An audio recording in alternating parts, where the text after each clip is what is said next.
বিসমিল্লাহির রহমানির রহিম। আজকের এই হাদিসটা বর্তমান প্রেক্ষাপটের সাথে সম্পৃক্ত।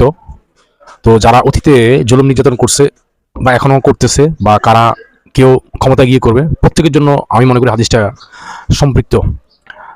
হে ইমানদারগণ, আমার দেওয়া পবিত্র খাদ্য আহার গ্রহণ করো। আল্লাহ রাসূল সাল্লাল্লাহু আলাইহি ওয়াসাল্লাম প্রথমে কোরআন একটা পাঠ করলেন, তারপর বললেন, এরপর নবী সাল্লাল্লাহু আলাইহি ওয়াসাল্লাম বলেন, এমন এক ব্যক্তির প্রসঙ্গ বলেন, একটা লোকের প্রসঙ্গে বলতেছেন যে দীর্ঘ পথ অতিক্রম করে ধুলোমলিন অবস্থায়, সে অনেকটা পথ অতিক্রম করছে, তার গায়ে ধুলোমালি মাখা, কোনো পবিত্র স্থানে উপস্থিত হয় এবং সে একটা পবিত্র স্থানে উপস্থিত হয় এবং দুহাত তুলে আকাশের দিকে তুলে দোয়া করে, বলে হে আল্লাহ, এবং আল্লাহ আল্লাহ বলে, অথচ তার খাদ্য পানীয় লেবাস, তার যে খানাটা সে খাইছে এবং সে যা সেটা পরিধান করছে এবং জীবন দান করে, সুতরাং তার দোয়া কিভাবে কবুল হবে?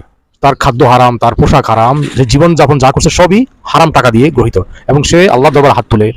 তো ঠিক তেমনি ভাবে যারা 16টি বছর অন্যায় নির্যাতন করছে, মানুষের উপর জুলুম করছে, অন্যায়ভাবে মানুষের টাকা গ্রহণ করছে, জনগণের হক মেরে খেয়েছে, তারা এখন হাত তুলে বলে আল্লাহ, আল্লাহকে আমাদের নয়, আল্লাহ সবার জন্য। তো এই হাদির সাথে এই প্রেক্ষাপটটা খুবই সম্পৃক্ত।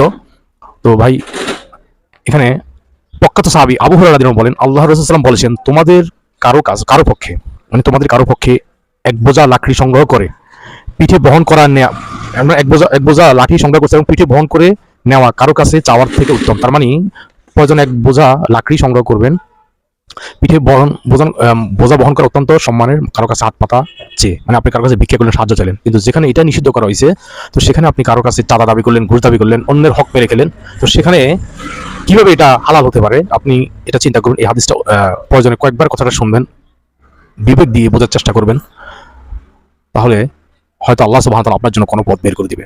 অতীতে কেউ যদি অন্যায় কাজ করছে, কারো টাকা মেরে খেয়ে যদি সে তার ব্যবসাকে সম্পৃক্ত করছে বা তার বিল্ডিং করছে, বাড়ি করছে, তো সে সেটা অন্য টাকা পরিশোধ করবে, এরপর আল্লাহর কাছে দোয়া করবে, তাহলে আল্লাহ সুবহানাহু ওয়া তাআলা তার দোয়া কবুল করবেন। কিন্তু দেখা যায় কেউ অভাব অনটনে পড়ে মানুষের হয়তো চুরি করছে বা অন্যায়ভাবে কারো হক না বলে খাইছে, সেটা ভিন্ন কথা, এবং সে সেটাও পরিশোধ করবে।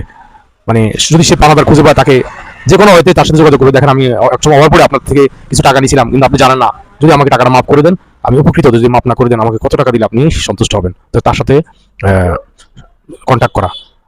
তাহলে এটা হচ্ছে তাকওয়ার বহিঃপ্রকাশ। অতীতে ভুল করছেন, এখন মনে হচ্ছে যে আপনি ভুল করছেন, কারো টাকা মাইরা খাইছেন, কারো টাকা দিয়ে আপনি বড় লোক হয়েছেন, তার টাকাটা পরিশোধ করা।